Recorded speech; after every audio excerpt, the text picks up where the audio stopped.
combination of product, services, solution, and innovation. I mean, there's everything in there. So with the, like now networking actually is coming into every thing that you're trying to sell as a service. For example, infrastructure as service, be it platform as service, or be it software as service, right? You can't get around it. So in that sense, it's becoming now core to the kind of offering that Indian software firms are trying to offer to them. You cannot right now, in today's day and age, you cannot operate a company without having a network. Initially, network used to be a luxury. Now you can, and I'll tell you another thing. Networking is one field that will be the last thing that will be hit by a recession. You need to run a company. You need to have these people in your company to run the network. Whether you have a software developer guy, that depends on whether you get the contract or not. But a networking guy will be required. So that's another thing when you portray it as an image to the, as you said, glamour. That's one of the things that you can actually put into the network field that is as prone to recession. I'm not nothing is, but it's at a level that rather than something that you somebody was talking about cost versus what do you call it, acquisition or profit. This comes under that cost that you cannot avoid. It used to be a different thing about 5 years ago, whether you had a network or not, whether you could network a printer, whether you could connect your sites to each other. It was more of a luxury item. Now it's not. You cannot go around the fact that you need to connect your sites to each other if you want to be competitive. Sure. So that's one of the things that you can also take a look at. So let's just take a look maybe 2 years ahead. And what are the different skills within networking that you see that are coming up now, which actually people can see that they need to be groomed on, they need to learn it right now, and they see that's the sunshine sector? What she pointed out to security. That is, to me, more than cloud computing, it's going to be security. Right. When I started in this field 20 years ago, to connect and network to each other, it was a great thing. It was a high. If I could print to a printer that's not on my PC, was a great thing to do. Connecting sites to each other used to be a great thing to do. Security, having a firewall in a network was a luxury item. And I'm not talking about 20 years ago, 25 years ago. I'm talking about 10, 12 years ago. Having a firewall in a network used to be, oh, I have a firewall device. Today, you cannot have a network without a firewall. And it's not going to get any easier. It is going to get more. You're going to have more network devices today in the future than you have today. I'll give you an example of that. Before, somebody bought his laptop in. You would give him a Wi-Fi key to connect up to the network. That was good enough. So your control in terms of connecting into your network was just based on the Wi-Fi. Now look at it from a different perspective now. Is it good enough to secure the network by just putting a Wi-Fi password on it? I'm not saying it's hackable. Forget about that part of it. You give a trusted employee a password. He gets into the network. Do you know what viruses he's carrying on the laptop? You have no idea about that.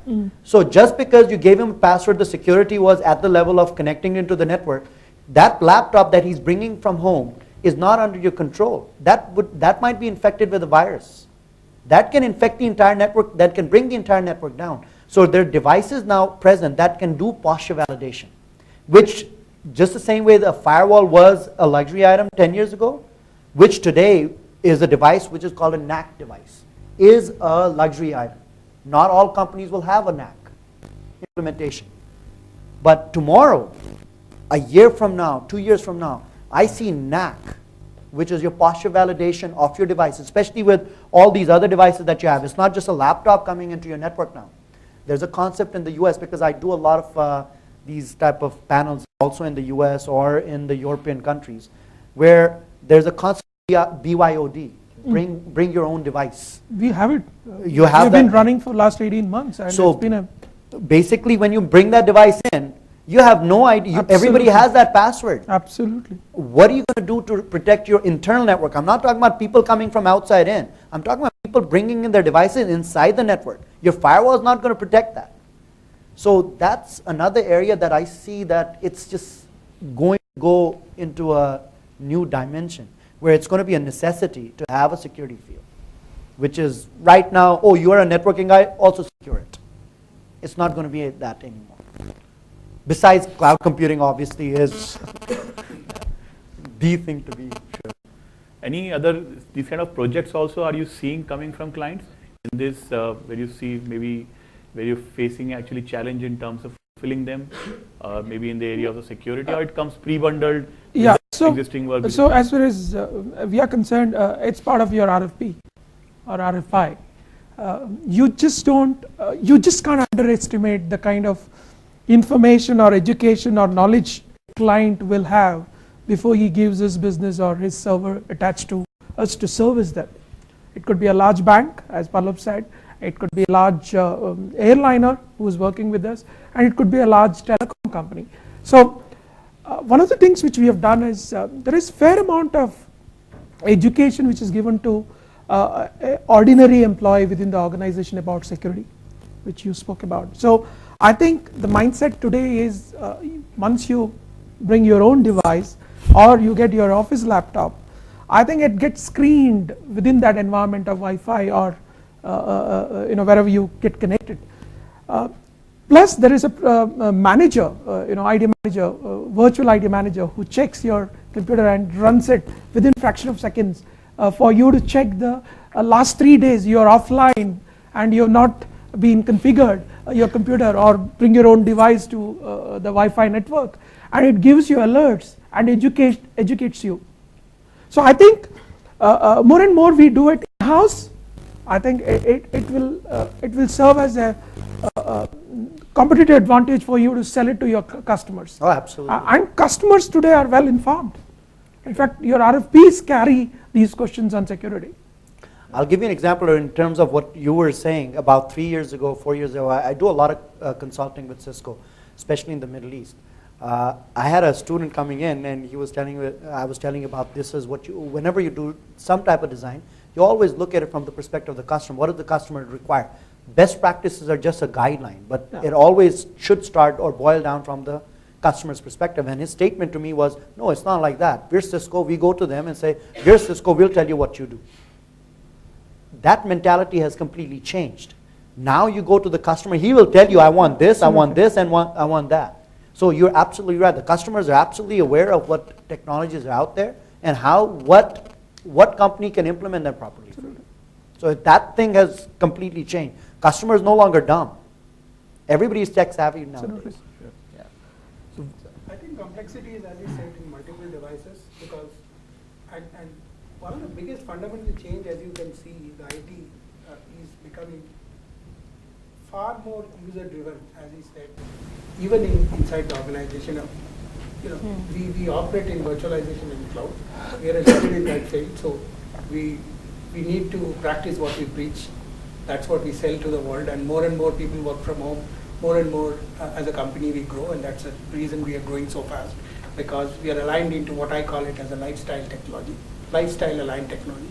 First, you don't work from office. The whole concept of office is being questioned now. You can work from anywhere. Absolutely. We are a strong believer of that. So you work from home. And the second thing is, at least in a smaller product companies, we have to be far more, appealing to the talent. And one of the things they want to do is they want to use any devices. We had this bring your own computer, which we changed about 2 years back to bring your own device. And we normally we have a standard policy. Every employee we give a stipend to buy their own devices. And every 3 years you depreciate that. So you go and buy your devices and come and you plug in, right? And one of the things what we say, because they learn to do Citrix products. So that's what we do for our living. Absolutely, right? that's your So forte. having said that, I think that's where the challenges are coming. And that's where I think, as you rightly said, one of the areas is security and multiple devices. If you look at, since you talked about 2 years, a survey I was listening to one of the specialists from Cisco, and the survey said that by the next 3 years time, I think an average youngsters will have between 4 to 5 devices. And today, if you look at some of these younger generations It's already devices, They're one for Yeah. seeing movie, the other one is for listening to songs, Yeah. and third one for doing his own work, right? Sure. So the complexity would come in terms of multiple devices, because there are a lot of organizations, especially everybody is now ready to go into Android and mobile space, because everybody said that's going to be a trend. So the whole thing, in terms of, as he very rightly said, you have youngsters with having mobile devices and wanting to work from any place. It's no more home. People are ready to work from any place. Cafes. Cafes. Sure.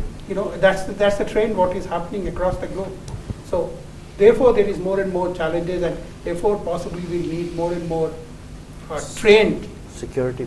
security people professionals. and network specialists Okay. who would how do the organization will open up in terms of their internal clients who will use multiple devices.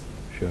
So therefore, all these things and this whole notion of data, and I'm hoping next couple of years in India, still we don't have many data centers compared to our size, but it's still in Singapore, still in Hong Kong, but I'm sure in next couple of years that maybe you can say that a couple of more, India will be far more utilized in terms of developing data centers, and once those started coming, I think the trend is already moving towards that. There's a lot of, especially with the real estate and some of these, not in the metros per se, but on the second tier cities, you find a lot of the data centers coming into the second tier cities, even right now.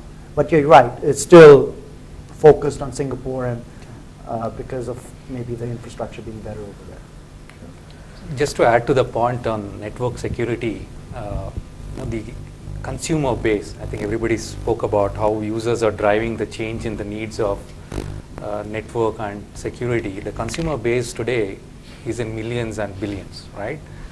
And interestingly, with the introduction of mobile and the kind of work that you could do on mobile, today literally you can do everything on your mobile. Oh, absolutely. You don't even need a laptop or a PC, right? So that's opened up a huge requirement in terms of putting in the security layer, and that's also driven the shortage of skill sets at this point in time. And have been struggling in the past as well as now to hire network security engineers. They are a rare commodity, and even if you find them, they're a premium, right? They're available, as is the availability is very small, the pool is small, and if they're available, they're really paid a premium, and we really have to pay them high to bring them and retain them. So it's really a big talent gap at this point in time around network security. So I want to take this a little further. I'm hearing continuously here, training required, shortage of skill sets. Now the fundamental question is, are there, it's a niche area, are there good quality training, like yours, Kanwar, in this industry? And are we looking at a scene where everybody is going to get into it, calling themselves networking? I'm talking about 20 years back, everybody was, I do, step dancing, aerobics, and computer programming, That's something that somebody brought that up as well. I don't remember. In terms of opening a training center today, if you want to open up a Java training center, the investment is not that much. Yes. When you go into opening a training center for networking, the investment is completely, you actually, I'll give you an example. I'm setting up a rack of equipment for security, which includes these ICE devices. Just the ICE device, one device, is for about 3.5 lakhs.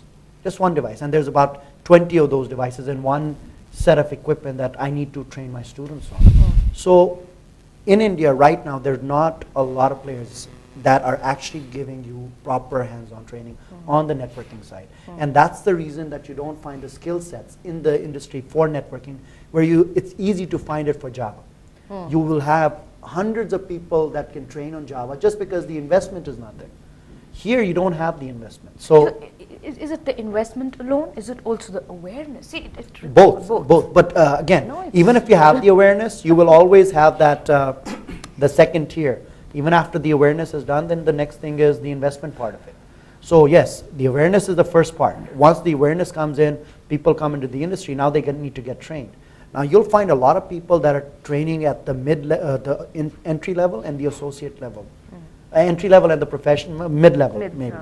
In that mid-level and entry level, what they're doing it is, again, because like the certifications that you talked about, most of the certifications are following the same pattern that we do in the colleges. You'll get people that are certified, has no extra thing. It's basically they've done the same thing. And it's even easier to cram these certifications past the exam.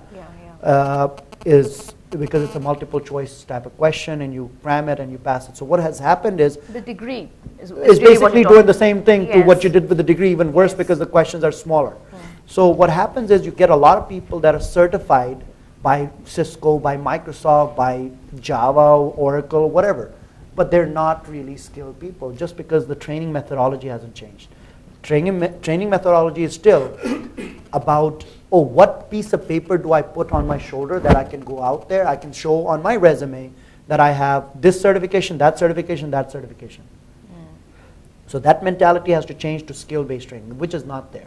That's one of the things that we do in terms of what we have done, is that's where we have differentiated ourselves from the other people, is we have focused specifically on technology training that's hands-on. But coming back to your point, yes, there's a big need for that to happen. Even companies like NIIT, to be honest with you, they're still not, they're just delivering training, and they have the resources. They're not delivering training at the highest level. They're still focusing, because of the market need probably, of focusing on the entry level because the mass is there. They focus on the entry level training, or at the max, and not all of their centers, at the max, at the mid level. Nobody actually goes to the next level. And that's where the actual niche is. And you know what, another thing that you guys also talk about when you talk about entry level, that bar needs to be raised up. That bar is still at a very low level. What an entry level person needs to know, what an entry level person needed to know 5 years ago is different than what an entry level person needs to know today. But that bar has never been raised in our industry. That bar needs to come up. Somebody going on the internet, being able to use the internet, 10 years ago, that was a basic requirement. Today, as an IT professional, knowing that, my kid knows how to do that, she's 10 years old. But that bar is still the same in terms of what an entry-level person needs to know. That's something that, another thing that needs to be raised, and that will be raised if your education system is proper. So it all boils down back to the education system. In fact, just to kind of differ from some of the views which you just mentioned, certification programs has worked very well for us when you custom make it. Yes. For example, Cisco certifications. None of our certifications are so-called standard certification once they are in our intranet, which is ITMS. So all the ITMS certifications are custom made, qualified, time tested over a period of time. X number of people who are qualified, and they become the kind of ambassadors for them to showcase this skill as extremely important, and I have scaled up in my career doing this kind of an activity within the organization. Okay. So what happens is, fair bit of, as HR professionals, I think fair bit of marketing is required with custom made effort in training them and ensuring that these large corporations, be it NIIT or Cisco, and we work with both, as a client, as a training partner, has given us, I must say, an edge over others who otherwise get certified independently. Correct. Correct. And coming to the academia part, I think when I interacted with several vice chancellors across India, do they have the bandwidth and the interest? They do, but the if I may use the word, bureaucracy really sucks. That's what I was trying to So say. I think you just go there, give them a big mandate of our trainer being available for training the people for a 1 credit course. You will see a lot of enthusiasm and motivation levels. A level below, you don't have a classroom ready, you don't have the proper students being coached about this course. Right below the Vice Chancellor's office, the principals of the world, they want us to go and get the transparency to the LCD, to the computers of the world. We have to establish ourselves. You know what they say? You're Wipro, you can do it. So while UGC has huge grants on preparing the students for the industry. I forgot the name. The TechQ program. Yeah, TechQ program. A huge investment. Runs into crores. I'm not sure whether we are leveraging it for our advantage. Neither industry has time and patience to go back to these academia world and tell them, look, I'm here to recruit a vice president who can run this initiative. The next quarter meeting, the vice president challenged, why you're paying a vice president so much to do this initiative for the academia? I think there is we are caught up in this paradox out there in the industry, academia world. So Murthy, I think Infosys also has done something in this area, right? Lots. So I think everything is not right in the world, but I think there are things that we can do and there are things that are changing. I think that's where I would like to start with. On the academia front, the same students who spend 4 years in the college then go into a private institution and they are trainable to do the same things, right? So it's not the student's fault. In fact, they're also willing to pay the money to do this thing. Absolutely. So the issue is not about the capability of the people that we have in the country as much as it is about the system. And in the system, I think there are things that can be done. So the same investment, if it happens in the institutions to develop their labs, to govern the academic institutions better through the participation of the industry and academia together and participation with the government, I think some of those will happen. The second is, if we have to ask the students to do something outside of their curriculum, there is always a pushback. Pushback from faculty, pushback from students. So the thing that has happened in the recent past, at least, is there are institutions that have now become, I think, autonomous in the sense that they have the liberty to choose their curriculum. While there is still board of governors that will govern it, to the extent that they can create at least an elective. And that's something that we have tapped into for some of the areas, business intelligence, for example, or even mechanical engineering, on using mechanical engineering for, or mechanical engineers learning about IT for what they need to do. Right? So if you tap into that window called elective and create programs that you're now willing to use cloud and technology to co-teach with the faculty, there are people who sign up. There are institutions that open up to conduct those programs. So I think there are some that we have to leverage. Part problem with the academic institution is when they look for partnership, most of the time it is about, can you set a lab in your name, right? Because everything goes into infrastructure versus content and education. And that's the battle that we fight. But I think collectively, there are things that are happening and that can be done. And I think the NASSCOMs of the world are doing something, the CII is doing something, the National Skill Development Council in India is now trying to get this whole, create 500 million people who will be skilled for the next 15 years for all sectors, not just IT. That's like right. And I think that's where some collaboration is required to make a difference. And I think industry comes together, but certainly there are more that can be done. I think, the driver, as I said, especially the engineering schools, and I know organizations like Infosys has done a tremendous amount of work we get to hear, and both NASSCOM and CII have been part of CII for the last 9 years. So there are institutions, but I think one, we'll agree or not, all these engineering colleges have become placement institutions.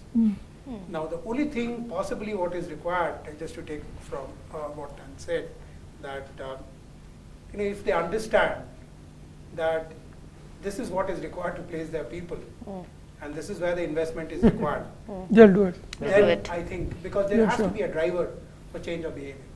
So that is, I think, the crux of the problem. Somebody should make them believe that this is where they should invest, and this is how. I mean, because in a country of our size and our magnitude, one has to think very differently. And I would assume, even for the networking, this, once the implementation of Aadhaar becomes a reality, not going into the political agenda, but really the agenda of advancement, and hopefully next 1.5 years, I would see there is a tremendous amount of, just imagine in a country which we have seen, for example, computerization. I always believe as a kid what I have seen, the railway computerization. And then I think common people, they understood what computerization can create. And the next level is the ATM. You ask a person not from the IT, a person who still is not ignorant, pretty ignorant about what IT can do. Look at the ATM today. and third is possibly the mobile.